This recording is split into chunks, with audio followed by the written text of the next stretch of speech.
Aeroplane ಚಿಟ್ಟೆಗಳು ನೋಡಿ. ನಮ್ಮ ನಿತ್ಯ ಬೆಳಗಿನ ವಾಕಿಂಗ್ ಗಾರ್ಡನ್ನಲ್ಲಿ ಹೂವಿನ ಗಿಡಗಳಲ್ಲಿ ಈ ಏರೋಪ್ಲೇನ್ ಚಿಟ್ಟೆಗಳನ್ನು ನಾವು ನೋಡ್ತೀವಿ.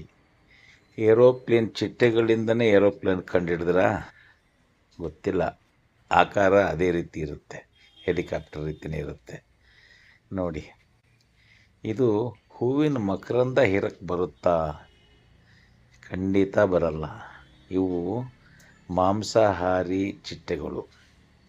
ಇವುಗಳಿಗೆ ಆಹಾರ ಸಣ್ಣ ಇರುವೆಗಳು, ಸಣ್ಣ ನೊಣ, ಜೇನುನೊಣಗಳು, ಆಮೇಲೆ ಗೆದ್ದಲು, ಹತ್ತಿ ಹಣ್ಣಲ್ಲಿರುವಂಥ ಸಣ್ಣ ಹುಳುಗಳನ್ನು ಇವು ಅರಸ್ತವೆ. ಈ ನಮ್ಮ ವಾಕಿಂಗ್ ಗಾರ್ಡನ್ನಲ್ಲಿ ಸಣ್ಣ ಸಣ್ಣ ಇರುವೆಗಳೆಲ್ಲ ಇದೆ ಈ ಗಿಡಗಳ ಮೇಲೆ. ಇವುಗಳಿಗೆ ಅದೇ ಆಹಾರ. ಹಾಗಾಗಿ ಏರೋಪ್ಲೇನ್ ಚಿಟ್ಟೆಗಳು ಮಾಂಸಾಹಾರಿಗಳು ಅನ್ನೋದು ಒಂದು ಆಶ್ಚರ್ಯಕರವಾದಂಥ ವಿಚಾರನೇ.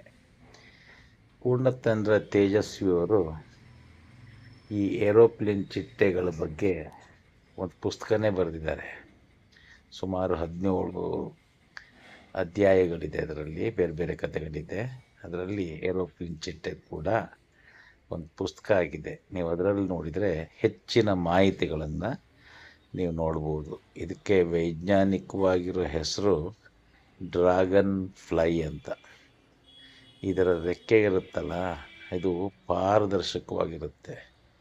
ಇದರಲ್ಲಿ ಮಾತ್ರ ವಿನ್ಯಾಸಗಳು ಮಾತ್ರ ನಮ್ಮ ವಿಮಲ್ ಸೀರೆ ಇದ್ದಂಗೆ.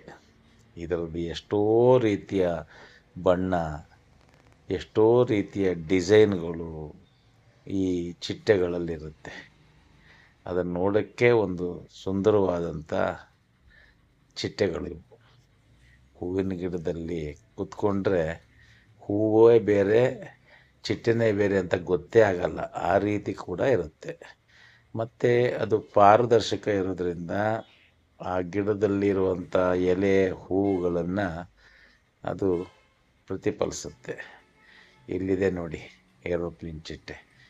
ಇದನ್ನು ನೋಡ್ತಾ ಇರೋದೇ ಒಂದು ಖುಷಿ. ಇಂಥ ನೂರಾರು ಚಿಟ್ಟೆಗಳಿದೆ, ನೂರಾರು ಬಣ್ಣದ ಚಿಟ್ಟೆಗಳು ಇದೆ. ನಿಮ್ಮ ಮನೆಗಳಲ್ಲೂ ಸುತ್ತಮುತ್ತ ನೀವು ಅದನ್ನು ಗಮನಿಸಿದರೆ ಇದನ್ನೆಲ್ಲವನ್ನು ನೋಡ್ತೀರ. ಈ ಮಾಂಸಾಹಾರಿ ಏರೋಪ್ಲೇನ್ ಚಿಟ್ಟೆಗಳೇ ಒಂದು ವಿಶೇಷ.